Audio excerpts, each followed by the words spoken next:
unfortunately, in my opinion, in terms of any justice being served.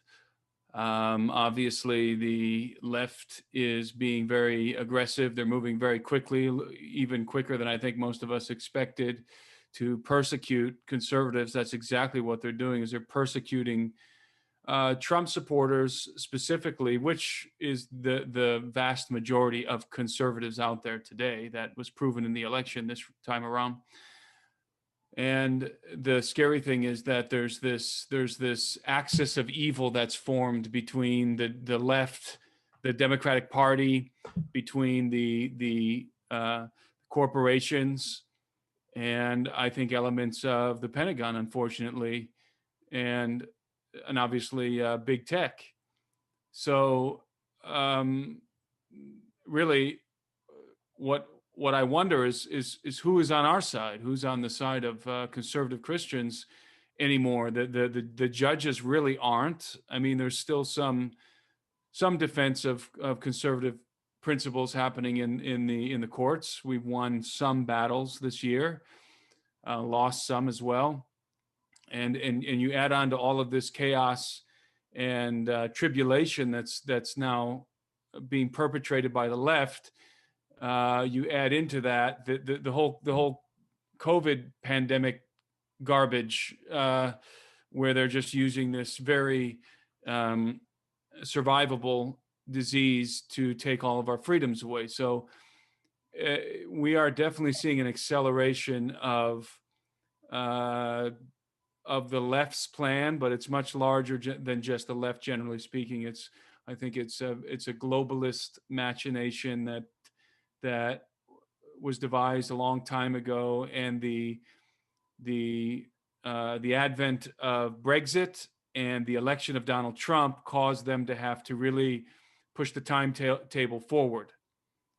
And they knew that Donald Trump was going to get reelected in an overwhelming landslide. About a year ago, last year at this time, it was indisputable Trump would be reelected. He could not be defeated. So they unleashed the pandemic. That's my opinion. In cooperation with obviously the CCP, with the Chinese Communist Party, and with elements of the deep state. And that might have sounded conspiratorial a year ago, but I think at this point it's pretty evident to a lot of people that that's what happened. And they've used this pandemic and now this insurrection at the Capitol to go headhunting for conservatives. Unfortunately, that's where we are. Unfortunately, I do have to agree with you on that. I think we look back at 2016 and God's hand upon that particular time. And yet then we had Klaus Schwab and his Economic World Forum gathering together, obviously orchestrating what we've seen happen this past year, unleashing bioweapons and all the rest of it. So yeah, I think we really need to look at what we can do to encourage people at this point, especially in the church. What can we do to help people stay on the narrow path of holiness? Well, I think that the encouragement, you have to remember that the scriptures were written, the New Testament. Let me rephrase that. And actually, I was actually going to be correct on my original line of thought. But let's just talk about the New Testament for a moment. The New Testament was written during a time of really unprecedented tribulation for Christians. It was the height of the Roman Empire, and after the resurrection of Christ, when the gospel began to spread by the apostles, primarily by Paul in the Gentile nations, there were campaigns of persecution launched against the early church in the first century AD. Campaigns of systematic persecution. We all know that Christians were burned at the stake, were burned in the palace of the Roman emperors as Roman candles. That's where the term comes from, covered in tar and burned alive, and fed to lions. Women, children, men fed to lions in the Colosseum. So I don't think by any stretch of the imagination, what we're seeing happen on the political landscape right now is not what I would consider persecution of the saints.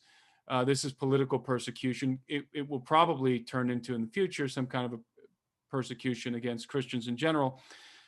which is what Christians in China have been facing, and in other parts of the world, Pakistan and Iran and other parts of the world, are facing really aggressive persecution, being imprisoned and so forth.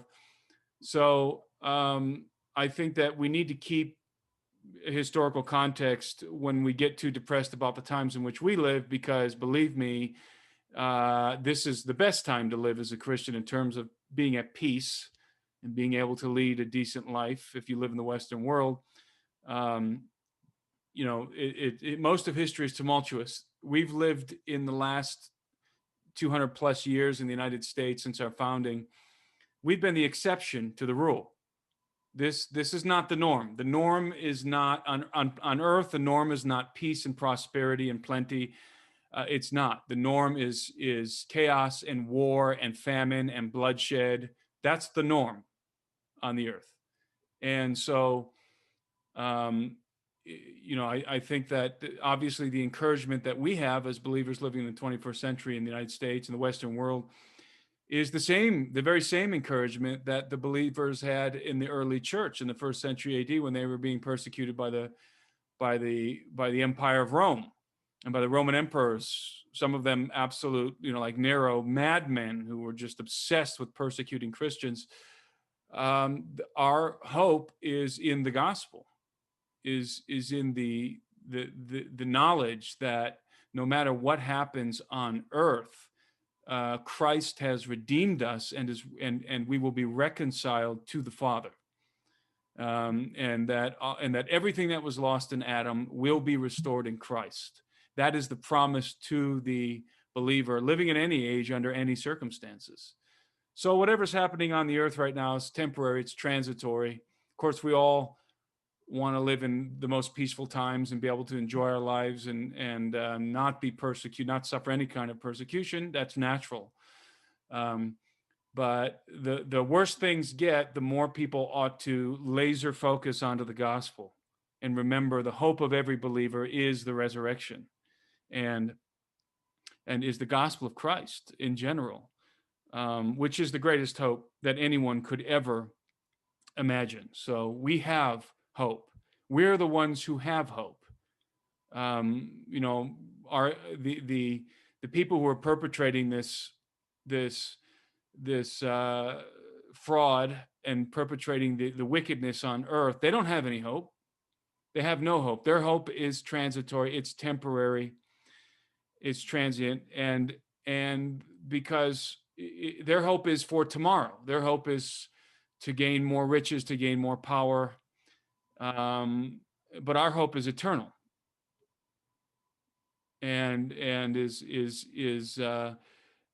much stronger than those who believe in Christ. Our hope and the glory of what's coming for us far outweighs any of the negative and any of the persecution that could come our way during our short lifespans on earth. That's an excellent response. I think sometimes people forget that it's when the gospel is being persecuted, when people are being persecuted, and the Lord has some number of scriptures about that. You know, think, well, when that's happening, that's when the gospel of Christ spreads. They had incredibly diabolical plagues that were happening in ancient Roman times, and the pagan people would just throw the loved ones out onto the street to die. Mm-hmm. Christians that came along and nursed them back to health, prayed for them. Supernatural healings were taking place, and they got converted. Christianity spread. So right. You can't actually kill a Christian. All you can do is temporarily change our address for a little while. Then we're all coming back on flying white horses with the Lord Jesus. Exactly. That's a good way to look at it. I think maybe we should talk a little bit about. Everyone's focus is all political right now. It seems no matter where we look, people are all freaking out. People all over UK contacting me, through Europe, what's going on with this. The whole world's kind of watching. If America falls, so goes the world, kind of thing. But one of the main purposes, all the scientists behind CERN and the mission appears to me, they're trying to build a weapon to stop the Lord Jesus at Armageddon. And I think a lot of people's maybe not aware of what's really going on with the interdimensional portals and all that. The Pentagon keeps releasing more classified information every few weeks. Something's going on. Obviously, you're very well versed in those areas. Maybe we should kind of expound a little bit on that. Maybe that would give more clarity of how this is playing out, why these people that are serving the kingdom of darkness are trapped into that life. I find that very intriguing that your perspective on CERN, because in fact I agree. I think that ultimately where this is all leading is exactly Armageddon. And I stress, and what I stress in my book and my perspective is that Armageddon is not a war with Israel. Armageddon is a war with Christ returning to the earth. That's what Armageddon is. And I have reasons why I say that in my book, and I lay that out. And so I agree. I think that where we're headed, generally speaking, now the ebb and flow of history is it's like a wave. It's got a wave pattern. There's ups and downs and times of tyranny, and then there's the Protestant Reformation, and then there's the Enlightenment and things like that, and then there's Maoist China. So the ebb and flow of history it's not a steady descent into worse times. It's actually very wave-like in its form. But generally speaking, all of this is ultimately going to conclude at Armageddon. That's where the nations. That's Psalm 2. Why do the nations rage? And the people plot a vain thing. The kings of the earth and the rulers have set themselves against the Lord and his anointed, saying, let us break their bonds asunder and cast their cords away from us. That's where all of this is headed. In other words, humanity at some point, which I think at that time will probably be post-humanity, is going to literally wage war with God. And that's almost at the very closing chapters of the book. And by the book, of course, I'm referencing the Hebrew scriptures, that mankind at the end of the age is going to rise up against God himself. And specifically against the return of his anointed son, who's coming back as the rightful ruler of the earth. And that's the culminating event of human history, the return of Christ. And that is the thing that the enemies of God are always working to forestall, is the return of the King. The devil and his angels know that Christ is coming. Satan could not stop Christ from redeeming us and rising from the dead, and now is seated at the right hand of the Father. He couldn't stop that from happening. As much as he tried, he could not stop the birth of Christ. He tried all throughout biblical history.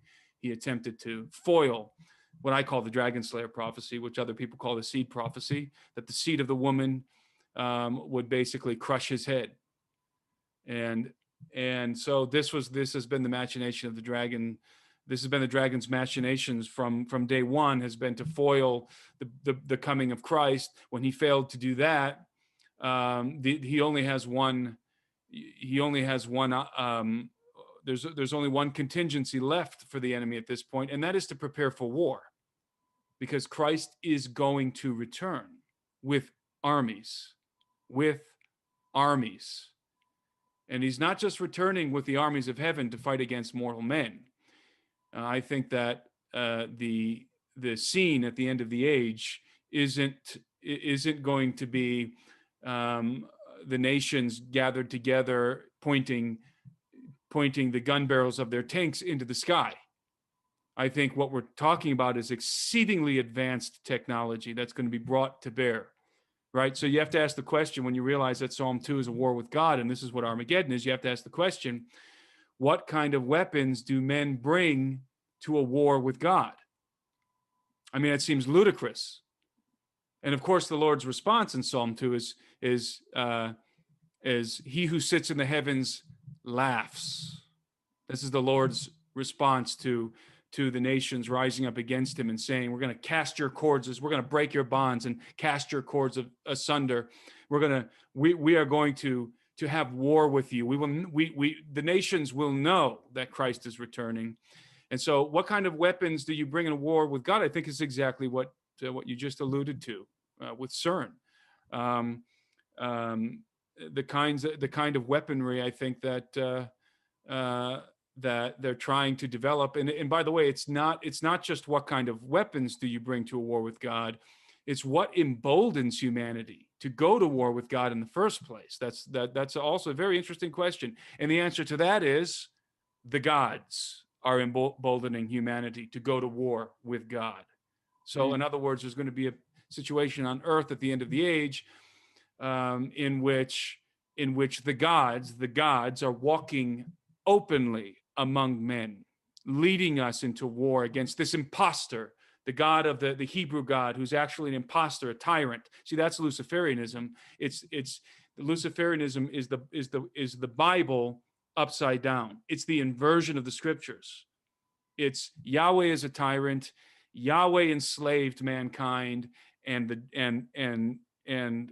Lucifer enlightened mankind and is freeing mankind from the bondage of this tyrant and his crucified son, as Nietzsche and Crowley contemptuously referred to Christ, the crucified son, as if Jesus being crucified was a defeat rather than a victory. And so that's their perspective, and that's the end of that. In my perspective, is what the end of the age is going to look like. So you just triggered me with your CERN weapons reference.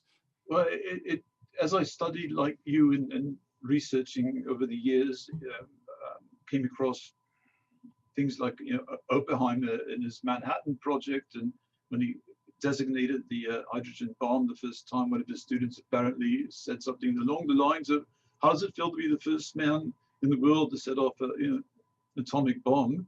And he said, "I'm the first man this side of the flood." So then we go back and we look at what was going on with the whole Nephilim thing that was happening, and the advanced technologies that I don't think we've uncovered yet from what was going on back then. As you are preparing to answer that, Revelation 9, where we get information about the bottomless pit and Abaddon, Apollyon. After that, it talks about the woe is past. Behold, there's two more woes, coming hereafter. So I'm thinking like maybe we're at that point as well. In terms of timetables, I'm not really sure where we are. I do know this. I do know that Jesus said that these things would come to pass at the end of the age. And this is what the disciples also, the apostles also spoke of, the end of the age. So then the question becomes, what is an age? What is an age? Because obviously there's this thing called an age. It has a fixed time frame. And when we come to the end of it, we can expect the return of Christ. Now, even knowing what an age is, you still can't pinpoint an exact day, because the end of the age could be the very last day of the age, or it could be 100 years before the conclusion of the end of the age, because it's still technically the end of the age. So what is an age? And there's really only one answer. It's not really up for debate. The question is, it pertains to what an age is, because the ancients knew what the ages were. There was no confusion. And going all the way back to, I believe, into the far end, from the beginning, from Adam. I believe Adam, this was established with Adam. We have to remember, before I say this, that it's God who tells us that the stars and the celestial bodies are for times and seasons, for understanding, keeping time, for understanding times and seasons. The moon and the sun certainly also apply. So we know that the heavens work like a clock, and that there's a hand that's ticking away. And for those who understand the times and the seasons, you can get a feel for what age you're living in. And so when you look into, there's a phenomenon that is, as a researcher, that I actually was astounded by when I was a green researcher, when I first got into all of this many years ago, that you encounter the same astronomical signs, which are also astrological, but astronomical signs in every culture on Earth, basically understands and keeps the same time. And in the pagan world calls this the zodiac, whereas the Hebrews called it the Mazzaroth. And the Mazzaroth is exactly the same. It's the same figures. It's the same constellations. So this is a very, very, very ancient timepiece. And it works on what's called precession of the equinoxes. We don't have to get into that. But the ancients were calculating the ages. They knew exactly what age they were in. We happen to be in the age of Pisces. Again, according to the Mazzaroth, we are in the age of Pisces, which makes perfect sense to me. I believe that the age of Pisces began at the birth of Christ. And that makes sense, that it's the symbol of Pisces is, of course, a fish. The symbol of the early church was a fish, for many reasons pertaining to Christ. So, and it's generally speaking, it's represented in the Christian world. The fish is representative of Christ and the Christian faith. And so I believe that the age began. This is a long-winded answer, but I believe that the age began, that the age of Pisces began at the birth of Christ. And if I'm correct, it may not be, we are certainly in the age of Pisces. There's no question about that. But if it began at the birth of Christ, which many people believe, even astronomers believe that it began at the birth of Christ, then we know that an age, a processional age, is basically 2,400 years. So that tells me that, or 2,200 years. So that tells me that we are in astronomical terms very close to the end of the age, no matter how you look at it. But does that mean that the end of the age is going to happen tomorrow? Or in 200 to 300 years from now? Because even if the end of the age is 300 years from now, we're still at the end of the age. And so I would say, I think I can say with confidence that we are in the end of the age, but I don't have the confidence that the return of Christ is imminent, in the sense that it's going to happen in the next 5 to 10 years. I'm more inclined to think that there are some things that have to unfold on the earth that are going to require time. And so we're probably looking at, from my estimation, anywhere from 100 to 300 years before that event. But that's just my own personal perspective on that. Yeah, from all the research I've done, it occurs to me, the UN Agenda 2030 and the whole Gates of Hell Foundation vaccination thing. The Lord said, lest those days be shortened, there'll be no flesh saved, but for the elect's sake, hallelujah, those days will be shortened. Well, they're planning on having everybody microchipped, brain implants before 2030. So that's, the end of this decade. Anthony Levinovsky, people like the Silicon Valley are talking about, well, he's already started, the Church of Artificial Intelligence some years back, and saying things like, if we've got something that's, a billion gazillion times smarter than the smartest, person in the world, let's like taking, the D waves and putting 7 billion people together all at once, accessing their thoughts. You have Kurzweil, you've got a number of people saying artificial intelligence will be self-aware in the next couple of years. So, why do we kind of put that in perspective? I think that, kind of a lot of times I feel like we've been involuntarily drafted into an episode of The Twilight Zone. Definitely. But nevertheless, we've got to deal with these things. And I think one of the questions I really want to ask you is, we know what happened in Iraq with the undercovering, Gilgamesh, and it's, you can watch it on the History Channel. Why the armed forces went right to the museum, just like they did with the Spirit of Destiny, but the days of Hitler. But here So that my question would be, would the final dictator be AI? The scriptures are talking about, the Antichrist with metal bits, metal teeth, all that. Are we going to look at a kind of a return of Nimrod here? What do you think might be going on with that? Let me correct what I said before. The processional age, astronomical age, is exactly 2,160 years. So, just for those who are checking on that, it's 2,160 years in astronomical age, which I believe began at the birth of Christ.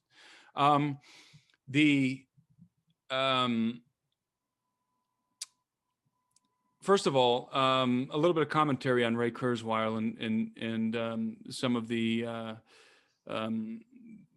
futurist predictions that have been made in the last decade, because futurists were making all kinds of predictions about a decade ago, definitely 2 decades ago, making all kinds of predictions. Most of their predictions were actually way off. Most of them predicted that we would be a lot further along down that line, that we would be more technologically advanced in some ways than we actually are today.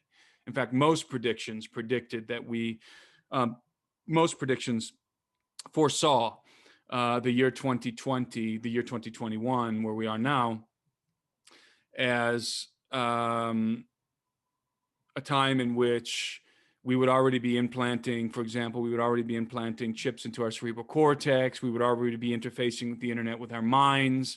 The technological singularity would be either here or right around the corner.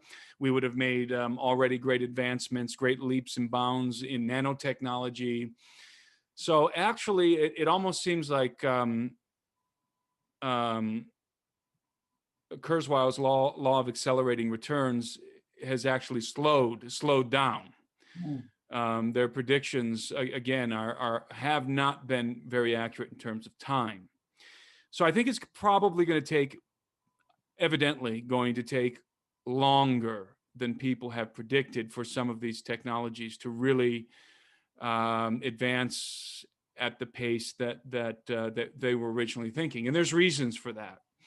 I think a lot of these futurists only think in terms of technology. They don't think in terms of the politics and the roadblocks associated with society that slow that technology down.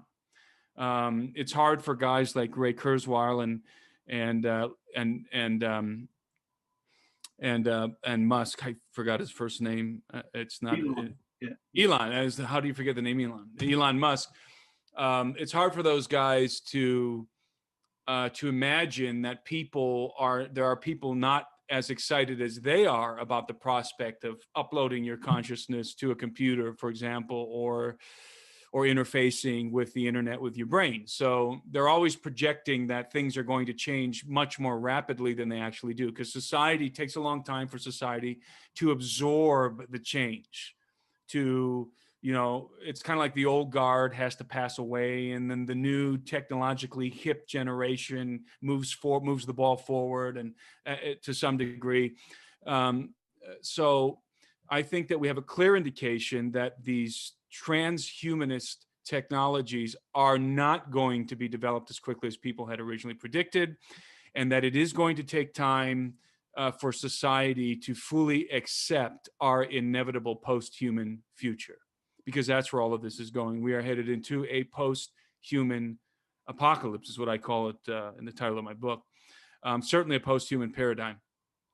And so the technologies required to bring about these dramatic changes to our physiology and mind, body, and soul are being developed, and are being developed at a rapid pace, but they're not going to be ready tomorrow. And they're probably not going to be ready within the next 5 years. It's going to take, from my estimation, it's going to take some decades still to get to the point where human enhancement products are actually in the market. And because that's going to happen at some point. There's a market emerging right now. It's a futurist market of human enhancement products.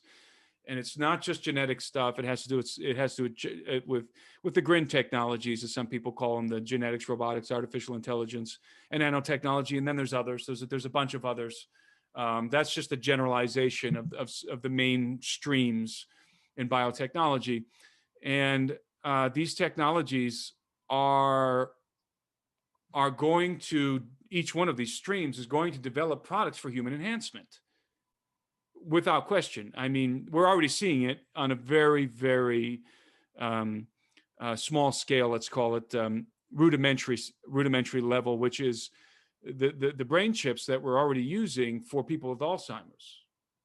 That's just kind of getting the foot in the door of where that's really headed, because where that's headed is not just to try and help people with Alzheimer's. Those chips are going to the cerebral cortex, and they're going to be used to augment your memory. They're going to be used to be able to, perhaps even in the future, just like in the Matrix, download information into your brain. So you can learn a language just by downloading it into the chip, and then the chip interfaces with your brain, and it helps your brain rapidly develop those neural pathways, or it creates artificial, or there's already artificial pathways networked into your brain that you can through which you can learn new languages, new abilities. Again, just like the Matrix. Not just like the Matrix, but something approximating the Matrix. So these technologies are going to take time to get to the market. And when they get to the market, that's when things are really going to accelerate. And in order for these technologies to get to the market, they have to pass the trials. And trials can be accelerated, just like we saw with the vaccine, with the coronavirus vaccine. It was greatly accelerated, the process of using this new technology, the mRNA vaccine, because of some of what the president did. He took down some of those barriers, working with the FDA and so forth, and those trials were able to happen at a much accelerated pace. So that will certainly be true with a lot of these technologies, especially the ones that are going to begin in the medical field. Most of these are going to begin in the medical field. Yeah. So as I was saying, there's technologies that are already being applied in the medical field, such as gene therapy, in which they repair your broken human genes with other human genes that are not broken. So they'll copy from somebody's genome, that specific gene that's correctly coded, and then paste it into your genome where the error is. And that's beginning to become pretty commonplace now. But it did take a while for gene therapy to sort of break through the rusted gates of bureaucracy and get into the trials and the medical trials, and now again it's pretty common it's having pretty good results. We're seeing pretty good results from gene therapy. So that's just one technology, one example of a genetic technology that's already in application, probably at your local hospital, and there are many more such technologies that are going to be coming out, that are going to be surfacing in the coming years. And so we're all going to be being exposed to these technological advances gradually, and in time, as I said, they're going to create a market, not just for curing cancer or something like that, but for human enhancement, for actually enhancing our physiology.